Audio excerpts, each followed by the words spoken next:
My name is Marina Hale, and I'm 34 years old. If you walked into my life on an average Tuesday night, you'd probably think it was the picture of stability. My kitchen counters are clean, the bills pay themselves, and the most rebellious thing I do is eat dessert before dinner when I'm feeling bold. I've always believed that a quiet life was a safe one, predictable, controlled, mine. Or at least I thought it was mine. I met my boyfriend, Ethan Ward, 2.5 years ago at a friend's birthday party. One of those chaotic gatherings where people you barely know hug you like cousins, and someone's always shouting for group shots you don't want to be in. Ethan stood out instantly. Tall, confident, the kind of guy who made the room tilt subtly toward him. His laugh was warm, his attention flattering. When he asked for my number, something in me softened in a way I should have paid more attention to. A month later, we were dating. A year later, we moved in together. Everything looked fine, good even. At least that's what I kept telling myself. The first disappearing act happened 6 months ago. I call it that now, but at the time it felt like a crisis. He got upset, something minor, like me not replying to a text quickly because I was in a meeting, and suddenly he needed space. Not an hour to cool down, not an evening to breathe. Days. He turned off location sharing, silenced his phone, and vanished. I called his friends, terrified. I drove around looking for his car. I didn't sleep. When he reappeared, 3 days later, parking in our driveway like he'd simply run a long errand, he said he'd been in a hotel processing his emotions. Like disappearing without a word was therapeutic, even admirable. I was relieved he was safe, but something in my chest ached in confusion. Why couldn't he just tell me he needed space? The second time it happened, I was less scared, more irritated. The third time, something clicked into place. It was a pattern, his pattern. A punishment disguised as introspection. A disappearing act designed to make me chase him, to feel grateful when he returned. Still, I stayed. People don't talk enough about how easy it is to normalize bad behavior when you want badly for something to work. Last Tuesday night, the argument that ended everything wasn't even serious. I told him I'd made weekend plans with 2 friends I hadn't seen in a month. Brunch, a movie, nothing dramatic. He looked up from his phone with that familiar wounded expression. You didn't check with me first. I didn't think I had to, I said gently. You see your friends 3 or 4 times a week. I barely get one night a month. That's different. How? I asked. Explain it to me. Because my friends are important to me. I blinked. And mine aren't important to me? That's not what I said. His voice sharpened, like a blade sliding out of its sheath. You twist everything. God, you're so defensive. Ethan, I said, fighting to keep my voice even. I'm allowed to make plans. I'm allowed to have friends. This isn't disrespect. But he stood abruptly, grabbing his keys, that tense, practiced posture he used whenever he engineered a crisis. You know what? I can't do this right now. Can't do what? This. You. He exhaled dramatically, like my existence exhausted him. You don't deserve access to me when you're acting like this. I felt something cold crawl up my spine. Acting like what? I asked. I'm literally just trying to have a conversation. No, he snapped. You're being dismissive, disrespectful. I'm disappearing for a few days. Don't try to contact me. He stood there waiting for me to panic, to apologize for a crime I hadn't committed, to beg for his presence like it was a privilege he could revoke. I'd begged before. I knew the script well, but this time something inside me shifted, quietly, cleanly, like a drawer clicking shut. I looked him in the eye and said softly, disappear longer. He froze. What?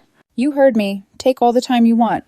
Take forever if you need to. His face twisted. You're being an ass. Maybe, I said, but I'm done playing this game. This isn't a game. It is to you, I replied. Every time you're upset, you leave. You make me worry.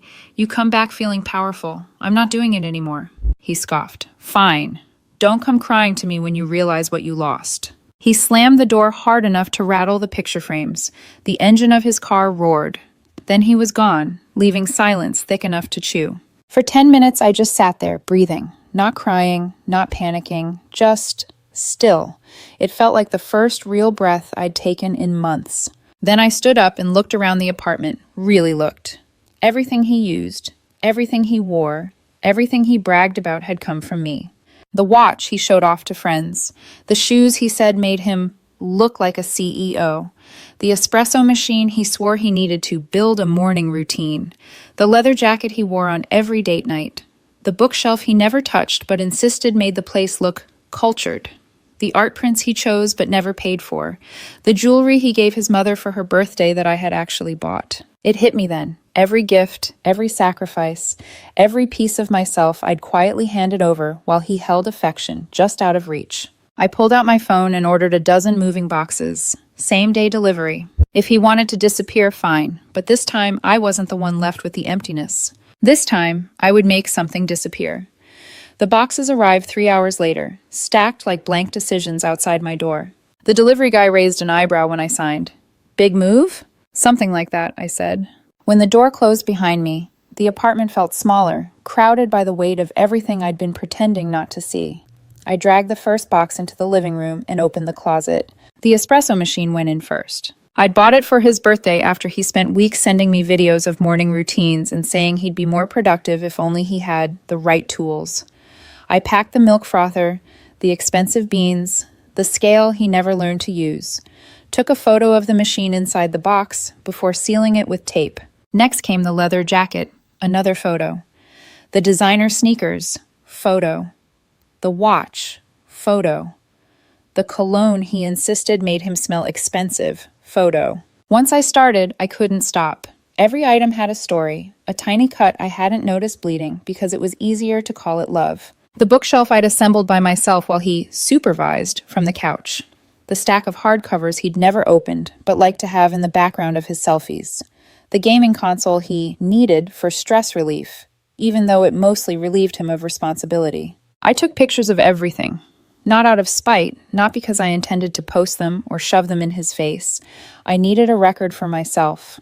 Proof that my generosity hadn't been a hallucination, that I hadn't imagined the way I'd stretched my budget, put off replacing my own worn-out shoes so he could have the brand-name ones. By midnight, the living room looked like a small shipping warehouse. Half-closed boxes, things pulled from corners I'd forgotten existed. I was exhausted, but wired, like my body knew I was doing something irreversible. On Thursday, I took the day off work for personal reasons, which was technically true. I made coffee in a cheap old drip machine I'd kept in the back of a cabinet, sat at the table, and opened my laptop. 2.5 years of receipts waited for me in email archives and cloud folders. I searched his name, filtered by order confirmation, and watched the list populate. Gift after gift after gift. The jacket, the shoes, the watch, the hotel weekends I'd booked when he said he needed a reset. The decor he insisted we needed to make the place look like we'd made it. I opened a spreadsheet and started adding numbers. It felt clinical, detached.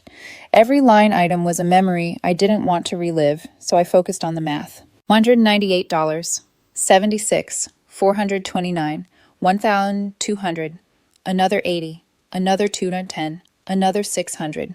When I finally totaled it up, the number made my stomach drop. Just over $32,000. I stared at it, fingers hovering uselessly over the keyboard. I wasn't trying to get the money back. This wasn't about reimbursement or retaliation. It was about clarity, about understanding exactly what I'd given to someone who treated me like I should be grateful he tolerated me. The gifts weren't just objects. They were the silent apologies I made for his moods, the band-aids I put over his sulks, the rewards I gave him for simply coming back after punishing me with absence. I closed the laptop, took a deep breath, and went back to packing.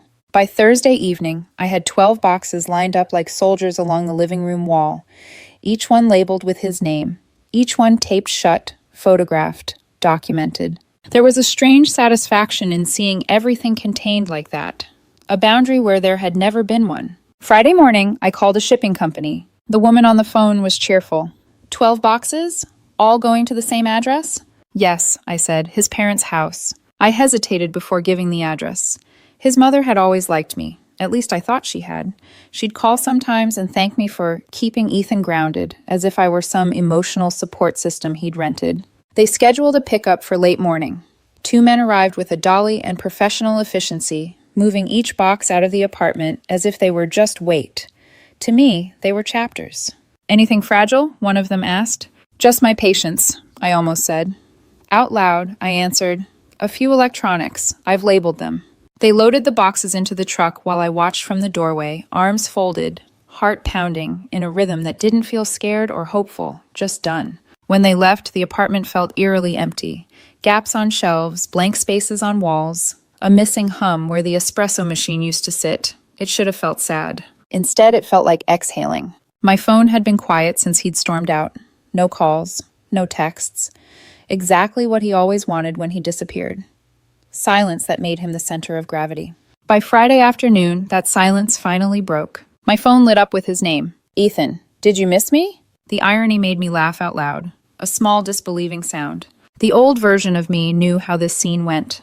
I would respond with relief. Of course I missed you. I was so worried. Can we talk? I'd apologize for making him feel attacked.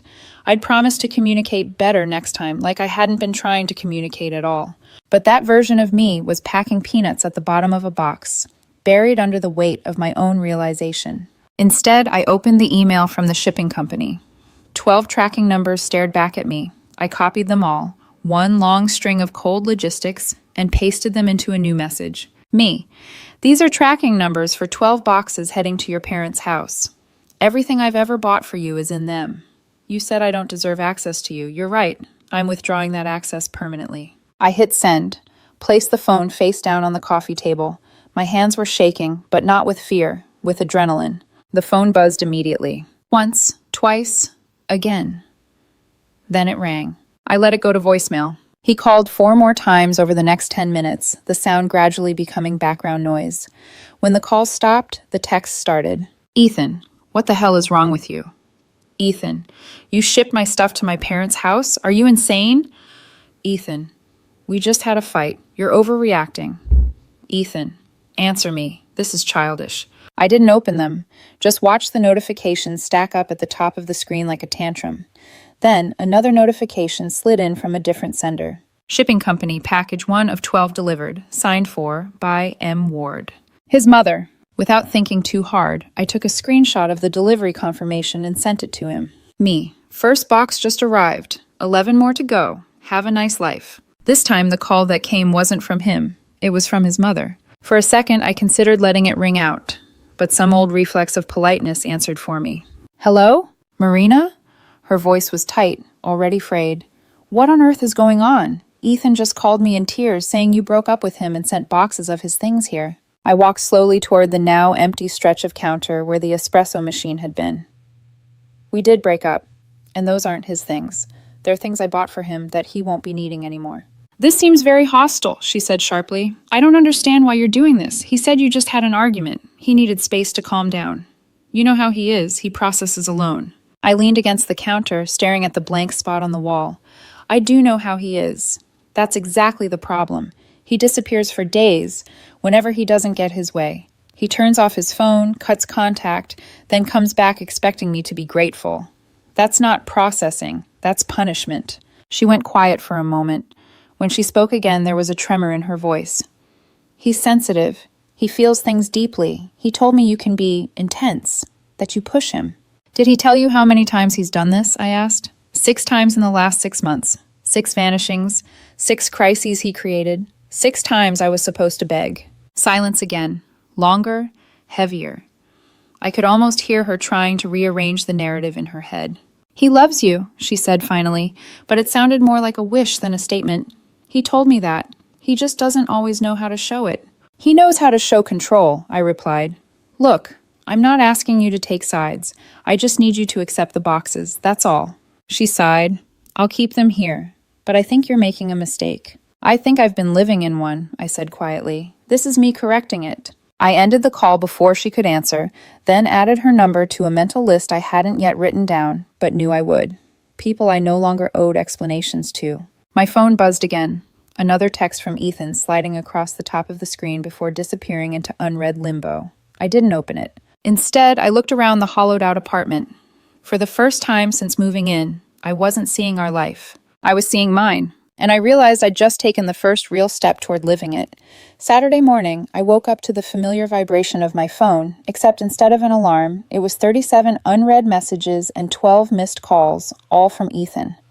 The notifications sat there like debris from a storm I no longer lived in. I didn't open a single one. Not because I was trying to punish him, not because I wanted him to feel ignored, but because I knew exactly what was inside. Anger, pleas, gaslighting, accusations, reminders of everything he'd done for me. I deleted them all without reading so he wouldn't see the read receipts. Then I blocked his number. The silence that followed didn't feel empty, it felt clean. Next came the digital unraveling, the practical part nobody talks about when relationships end, the cold, administrative dissolution of a life once intertwined. I changed my passwords first. Email, bank, streaming services, utilities. Anything he had access to, whether intentionally or because I'd once thought trust meant transparency. Then I removed him from the shared credit card. He'd never abused it, not directly, but emotional manipulation doesn't always come with dollar signs attached. I wasn't taking chances. Finally, I opened our shared folder on the cloud. The one full of photos, smiling selfies, vacations, birthdays. I didn't delete them. Not yet. I wasn't ready. But I moved the whole folder into an archive named simply Before. By early afternoon, I'd erased him from every corner of the digital world we'd shared. The physical world was next. Our apartment felt wrong, like it had been staged for a life I pretended we had. The spaces where his gifts had sat now looked like freshly pulled teeth, raw, empty, waiting to heal. I stood in the living room, unsure where to start, until a text popped up from my best friend. "I'm coming over, don't argue." She arrived 20 minutes later, carrying takeout and her own toolbox, which she brandished like a weapon. "Right," she said, stepping inside and surveying the stripped-down place. "Let's remove every trace of him before sundown." We disassembled the ornate bookshelf he'd insisted on.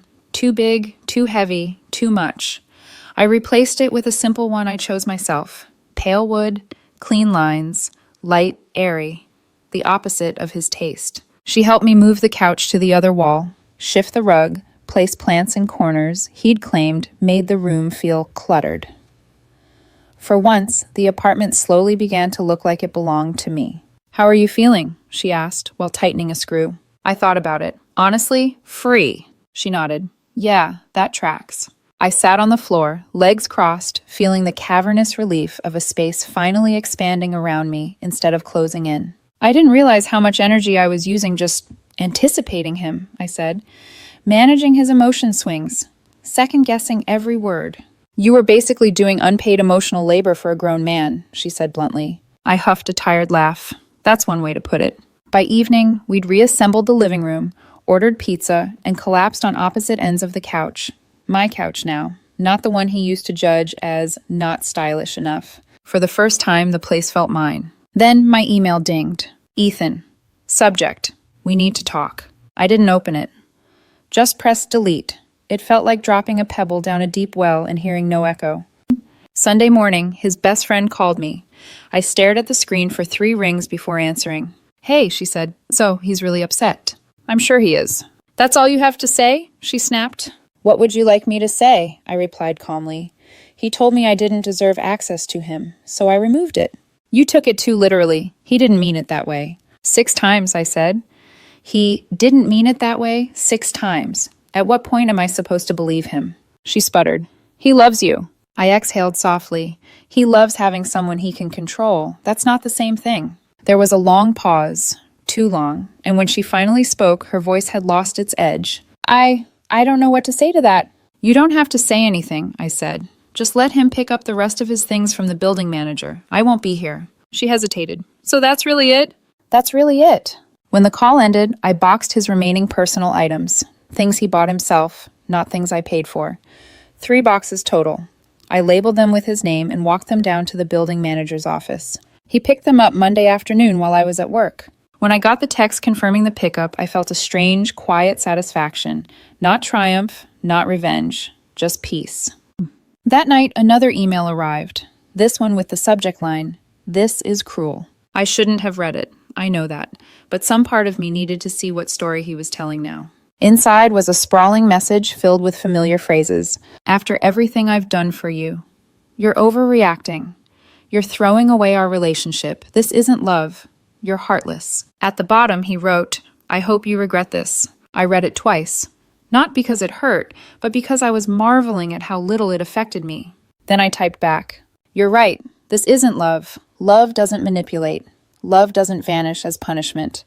Love doesn't use access as leverage. Whatever we had, it wasn't love. It was me accepting crumbs and calling it a meal. I'm done. Don't contact me again. Then I blocked his email too. The next 2 weeks were startlingly quiet. I went to work. I came home. I slept deeply for the first time in months. I made plans without asking permission. I breathed without bracing for an explosion. My apartment felt bigger without the weight of someone else's entitlement. Sometimes I thought about him, not in a longing way, but in a how did I let that happen way. Healing isn't always dramatic. Sometimes it's just noticing your shoulders aren't tense anymore. One afternoon, a mutual friend invited me for coffee. She didn't waste time. He's telling people you had some kind of breakdown, she said, that you shipped all his belongings away in a manic episode. I stirred my drink. He's half right. What? I shipped everything I ever bought him. I paused, let the words settle. His belongings? I packed separately and gave back. She blinked. Okay, but why? Because he told me I didn't deserve access to him, I said, and he was right, so I withdrew it, permanently. She was quiet for a long time before saying, a few of us noticed how he treated you, but we didn't think it was our place to say anything. It's okay, I said. I'm out now. That's what matters. When we stood to leave, she hugged me and whispered, you deserve better. And for the first time, I didn't shrink inside. I believed her. 3 weeks after the breakup, I matched with someone on a dating app. I hadn't been looking. It just happened. We talked for a few days, easy, warm, no games, and met up for coffee. He was courteous, soft-spoken, and funny in a subtle way, the complete opposite of Ethan. On our second date, he asked, are you seeing anyone else? No, I said honestly. I just got out of a long relationship, though. How long ago? 3 weeks. He raised an eyebrow. That's recent. Are you over it? I smiled. The breakup was 3 weeks ago. The relationship ended a long time before that. He nodded. I get that. And strangely, beautifully, I believed he did. A month after the breakup, Ethan's mother called again. I'd forgotten to block her number. Her voice was softer this time, more tired. Marina, he's struggling. I'm sorry to hear that. Are you? She pressed. I don't wish him harm, I said. I just don't want him in my life. She exhaled shakily. He went through the boxes. He understands now what you did. Why you did it. Good. He wants to apologize, she said. Truly, he's been in therapy. I'm glad he's getting help, I replied, but that doesn't change anything for me. Can I ask you something? She hesitated. Did you even love him? I thought about it, about the gifts, the anxious waiting, the disappearing, the hope that kept shrinking inside me like a dying plant. I loved who I thought he could be, I said quietly, not who he actually was. She didn't respond, and when I hung up, I finally blocked her number too. For once, there were no second thoughts, only forward. 3 months passed quietly, almost suspiciously so. After years of emotional turbulence, the stillness felt like stepping onto solid ground after weeks at sea. My days were ordinary in a way that felt extraordinary. Wake up, work, dinner, sleep.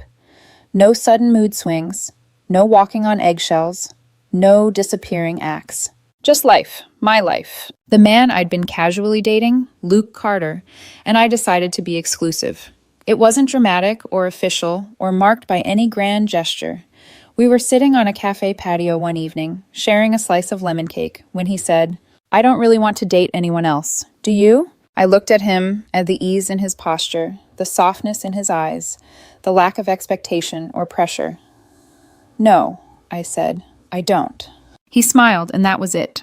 No disappearing, no punishment, no fear masquerading as love. It felt healthy. I didn't realize how unusual that had been for me, until it wasn't. One afternoon, as I was leaving the grocery store, I spotted someone familiar near the flower buckets. Lydia, a mutual acquaintance. The kind of person who always seemed to know everyone's business.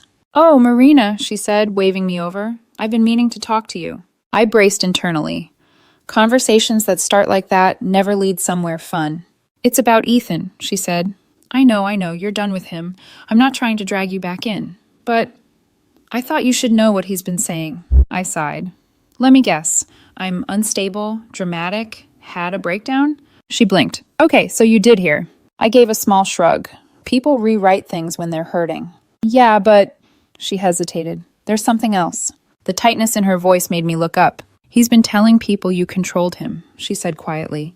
That you were clingy, that you'd freak out whenever he took space. That's why he disappeared, according to him, because you were suffocating him. I actually laughed, sharp and disbelieving. Me? Controlling? I didn't believe him, she said quickly. None of us did, but... Her gaze flicked over my shoulder. Someone wants to talk to you.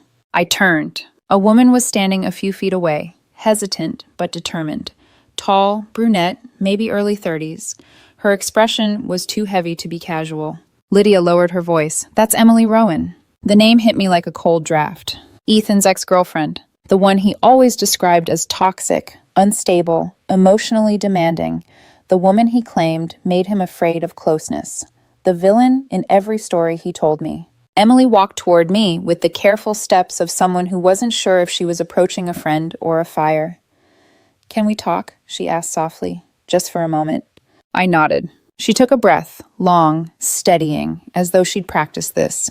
I'm not here to cause problems, she began. But I heard what happened. The disappearing, the guilt, the way he twisted things, and I thought you deserved to know something. My pulse quickened. Okay. Her eyes filled with something like pity. You're not the first person he's done this to. A quiet stillness filled the space between us. She continued, voice trembling slightly. When he and I were together, he used to vanish too. For days. No texts, no explanations. Then he'd come back and say it was my fault, that I pushed him away, that I was overwhelming, that I needed him too much. My stomach flipped. It was the same script, same emotional choreography, like he'd rehearsed it on her before performing it on me. And the whole time, she whispered, he was messaging me during your relationship. I froze. What? She nodded miserably. Not romantically, although he tried to flirt a few times. Mostly he wanted sympathy. He told me you were unstable, overly emotional, difficult. He used me as a sounding board, like I was, I don't know, his emotional storage room. Anger rose in me, not hot, but cold, grounded, the kind of anger born from clarity rather than rage. Emily wasn't done. A few months before you broke up, he asked to meet me. She swallowed. I said no, but he told me he might leave you because you were too much, that he needed someone who understood him better. My breath caught. He said I was too much? She nodded. I absorbed that. The irony was suffocating. The man who vanished for days because I asked one clarifying question. The man who punished me with silence because I made brunch plans. The man who weaponized emotional deprivation. Thought I was too much. Emily touched my arm gently. I just wanted you to know you're not crazy, and you're not alone. He does this to women who care about him. He did it to me. He did it to you. And if he doesn't get help, he'll probably do it to the next one. There was no bitterness in her voice, only exhaustion. Thank you, I said quietly. Really? She nodded, offered a sad smile, and stepped away. Lydia let out a breath. Well, that was a lot. A lot, I repeated numbly. But underneath the shock, something else bloomed. Relief, validation, closure sharper than any apology he could ever deliver. Everything finally made sense. The disappearing, the blame, the emotional contortions he demanded, the way he painted every ex as a villain, every girlfriend as unreasonable. It had never been about me, or her, or anyone else. It was about control, about power, about escaping accountability by vanishing before anyone could hold him to it. For the first time, I felt the full weight of freedom, and it didn't scare me. 2 weeks later, while grabbing produce at the store, I saw him. Ethan. He froze first, then I did. His hair was a little longer, his clothes less put together. His expression flickered between hope, regret, and something like desperation. Marina, he said softly. I nodded once, calm, solid, unaffected. He opened his mouth to speak, but I was already walking away. Not hurried, not dramatic, just finished. Because closure isn't a conversation, it's a decision. Back home, I stood in my kitchen, the same kitchen that once felt like a stage for tension, now soft with warm evening light, and realized something simple and profound. It wasn't the love I had to heal from, it was the relief. The relief of no longer bracing for absence. The relief of not negotiating for peace. The relief of steady ground beneath my feet. He once told me I didn't deserve access to him. He was right. I deserved access to something far better. A life where disappearing was no longer part of the vocabulary. A life where love stayed, where love communicated, where love didn't punish. The 12 boxes I shipped? The best $32,000 lesson I'll ever pay for. Because now I know exactly what I won't allow again, what I deserve, what real love looks like when it isn't weaponized.